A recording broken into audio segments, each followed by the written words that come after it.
Hello दोस्तों, आप सभी का स्वागत करता हूँ अपने यूट्यूब चैनल पे। आज मैं क्लास 8th हिस्ट्री का चैप्टर 4 बताने जा रहा हूँ, जो है भारत का प्रथम स्वतंत्रता संग्राम। इसमें हम पिछले 3 अध्याय को हम पढ़ चुके हैं। ये चौथा अध्याय है, तो इसमें क्या क्या बताया, चलिए इसको स्टार्ट करते हैं। तो देखो दोस्तों, पिछले पाठ में हमने ब्रिटिश शासन की नीतियाँ, भारतीय जनजीवन पर कृषि, वन क्षेत्र, दस्तकारी, शिल्प आदि क्षेत्रों पर बहुत बुरा प्रभाव पड़ा, जिसके कारण 1765 से 1856 के बीच भारत के विभिन्न भागों में बहुत छोटे छोटे विद्रोह हुए। फिर सन्यासी, वहाबी, पोलीगर, संथाल, मोकला के विद्रोह प्रमुख थे। ये विद्रोह असंगठित एवं सीमित क्षेत्रों तक थे, मतलब ये एक इलाके तक ही सीमित थे। इनका बहुत ज़्यादा जगह विद्रोह नहीं हो रहा था, छोटे छोटे जगहों में। इसलिए अंग्रेजों की शक्तिशाली सेना द्वारा इसे आसानी से कुचल दिया जाता था। अब जब विद्रोह हो रहे थे तो अंग्रेज भी इसको आसानी से कुचल देते थे।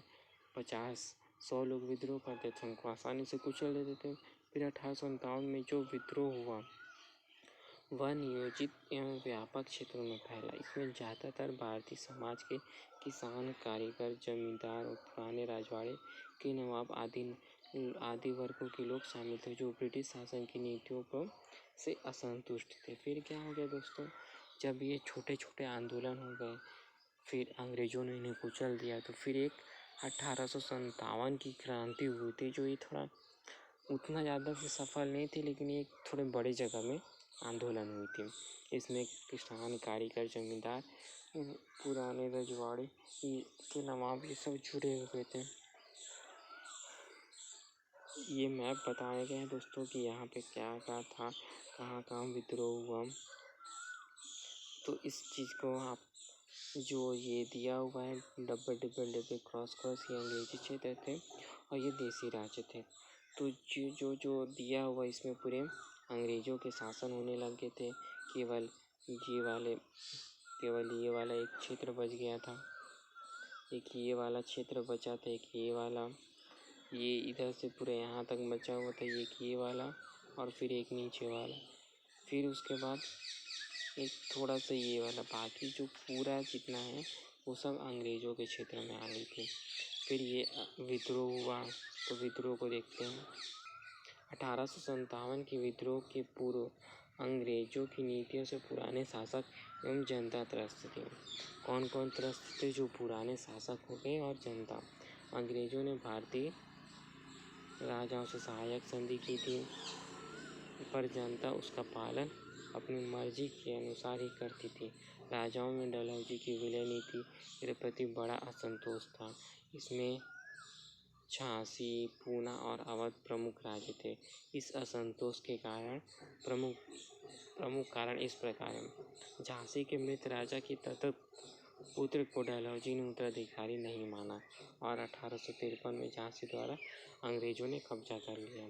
मतलब क्या था, जो डलहौजी की हड़प नीति थी उसमें जो उन्होंने पुत्र को गोद लिया था, तो वो क्या कर रहे थे, अंग्रेज उसको शासक नहीं मान रहे थे कि उत्तराधिकारी नहीं बना था, और उसे जो झांसी है उसको अपने कब्जे में ले रहे थे। फिर उसके बाद 1851 पेशवा बाजीराव द्वितीय की मृत्यु हो गई। इसके बाद उनके जो दत्तक पुत्र नाना साहब थे, तो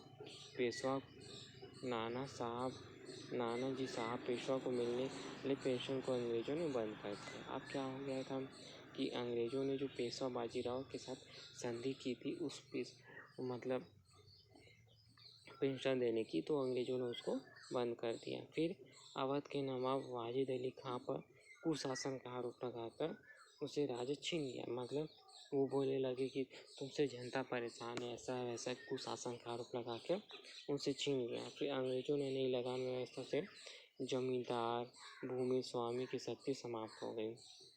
फिर उसके बाद अंग्रेजों ने इन नीतियों से शासक, सैनिक, जमींदार, भूस्वामी, कारीगर आदि सभी वर्ग प्रभावित हुए, जिसमें उनके असंतोष की भावना बलवती होने लगी।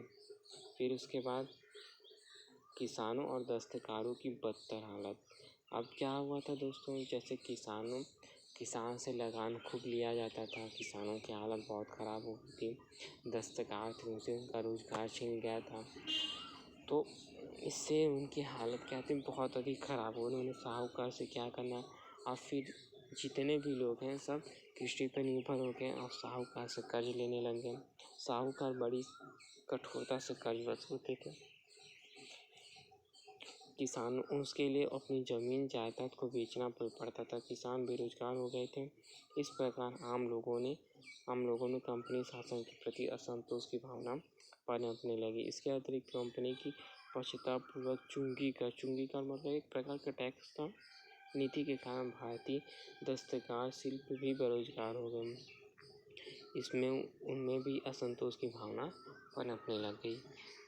जो किसान थे उनमें मन भी असंतोष की भावना पनपने लगी। जब धीरे धीरे पनपने लगी तो विद्रोह होने लग गया। फिर देखते हैं आगे, भारतीय की नागरिक एवं सैनिक सेवाओं में उपेक्षा। अंग्रेजों की नीतियों के कारण भारतीय कृषि उद्योग व्यापार की अवनति हुई। साथ ही अंग्रेजों ने भारतीयों को अपने ही देश में ऊंचे और महत्वपूर्ण पद और नौकरियों से वंचित रखा। आप क्या करते थे, अंग्रेज केवल जो भारतीय उनको केवल नीचे ही पोस्ट पे रखते थे। वो ज़्यादा बड़े पोस्ट पे भारतीयों को नहीं रखा जाता था। भारतीयों को न्यायिक, सैनिक और नागरिक सेवा में केवल छोटे पद पे ही रखा जाता था। मतलब मजिस्ट्रेट को नहीं बनता था, बड़े बड़े जो सिविल अधिकारी वो नहीं बनते थे। भारतीय राजवाड़े नष्ट हो गए थे। इससे उन पर आश्रित सैनिक, कर्मचारी, दस्तकार आदि सभी बेरोजगार हो गए। फिर उसके बाद सामाजिक और धार्मिक सुधारों का विद्रोह। फिर क्या हुआ, कंपनी शासन ने भारत में प्रचलित सती प्रथा, बालिका वध के विरोध तथा विधवा विवाह के पक्ष में नए कानून बनाए। अब सती प्रथा को रोका गया, छोटे बच्चों का विवाह नहीं होता था। फिर विधवा विवाह के पक्ष में एक नया कानून बनाया। इन सामाजिक बुराइयों को दूर करने का विचार भारतीय शिक्षित वर्ग ने दिया था, लेकिन इन कानून का समाज ने रूढ़िवादी वर्ग ने भारी विद्रोह किया। ईसाई धर्म के प्रचार प्रसार से रूढ़िवादी चिंतित था, उन्होंने इसका विद्रोह किया। इन सब के परिणाम स्वरूप भारतीय जनमानस में अंग्रेजी शासन के प्रति शंका और अविश्वास की भावना बढ़ती गई। फिर देखते हैं भारतीय सैनिक में असंतोष। जो भारतीय सैनिक थे उनमें कैसे असंतोष होने लगे। अंग्रेजी सेना का अधिकांश सैनिक भारतीय किसान परिवार से आए थे। इन्होंने बंगाल के सैनिकों अपनी वफादारी के लिए प्रसिद्ध थे। जो बंगाल के सैनिक थे वो अपनी वफादारी के लिए प्रसिद्ध थे। अंग्रेजी सैनिक अधिकारी भारतीय सैनिकों को हे दृष्टि से देखते थे। उन्होंने भारत की ब्रिटिश सेना में भारतीय सिपाहियों का जो अनुपात है वो 1:5 से अधिक था। ब्रिटिश सेना 1 थी, जो भारतीय सिपाही 5 थे। सेना में उनके अधिक ऊंचे पद पर नहीं दिया जाता था। गोरे सैनिकों की तुलना में इनका वेतन कम था। भारतीय सैनिक को तिलक लगाना, दाढ़ी रखना, पगड़ी बांधना, ये सब जो कार्य था वो प्रतिबंधित था।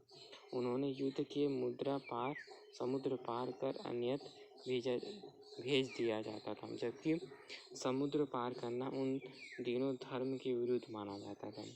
पहले क्या होता था, जो सैनिक में रहेगा उसको क्या करना था, समुद्र पार जाना ही रहता था। लेकिन भारतीयों में ये था कि समुद्र पार करना धर्म के विरोध। इसमें भारतीय सेना में असंतोष छाने लगा। 1856 में भारतीय सैनिक को एनफील्ड राइफल ने एक नए कारतूस प्रयोग के लिए दिए। इस कारतूसों को खोलने के लिए दांतों से काटना पड़ता था। सैनिकों का आशंका कि ये जो नए कारतूस थे इसमें क्या सुअर की चर्बी लगी हुई थी, जिसके कारण उनकी धार्मिक भावना को ठेस लगती थी। अब जो हथियार आ रहे थे, मतलब जो एनफील्ड राइफल कारतूस थे, उसमें क्या लगा हुआ था, जो भारतीय सैनिक है वो उसमें सूअर की चर्बी लगी हुई थी, उनको ऐसा अंदाजा था और वो क्या थी, धार्मिक भावना को ठेस लगने लगी।